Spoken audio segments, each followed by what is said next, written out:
bakhula ngegift kodwa spiritual bashona phansi. Bantu abasha, grow spiritual, khula spiritual. Musukumature biologically, musukumature physically, but you need to grow and master the art of growth spiritually. Lento yokuma la ayingabi tendency, kodwa makube into eqala private, imanifeste in public. Lezo bantu abasha. Lezo bantu abasha. Mina ke ngizwe kuDaniel chapter 1. UDaniel chapter 1 bazalwane sithola abazalwane bekade bethutshiwe.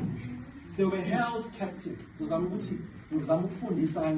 were held captive to Babylon.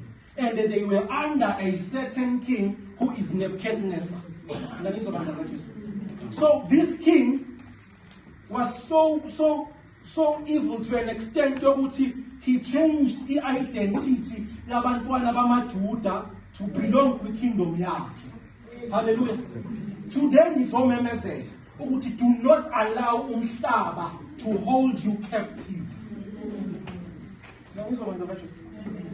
Do not allow izimo around you ubabona ontanga bakho belahlekelwa integrity nesimilo, but when you need to strike and say, not me, I am a child of God.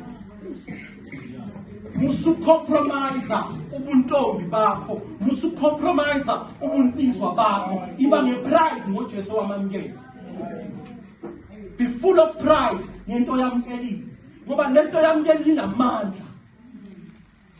Thina sisindiswa siphapha ngomashoko. Sakuba ngithethiziswe awekho ama challenges, awekho ama temptations, awekho amantombazane, akukho ukufele kanti kukhona. Sesindisiwe.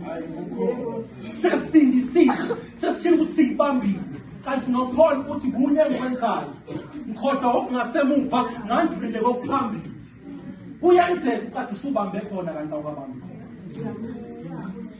Kuyenzeka ukuthi usucabanga ukuthi ukhululwe from your captivity kanti usase ku captivity. Unqaba ngokusha bakho, unqaba ngobuntombi bakho. Unqaba ngobuntombi bakho, unqabe ngobunsizwa bakho.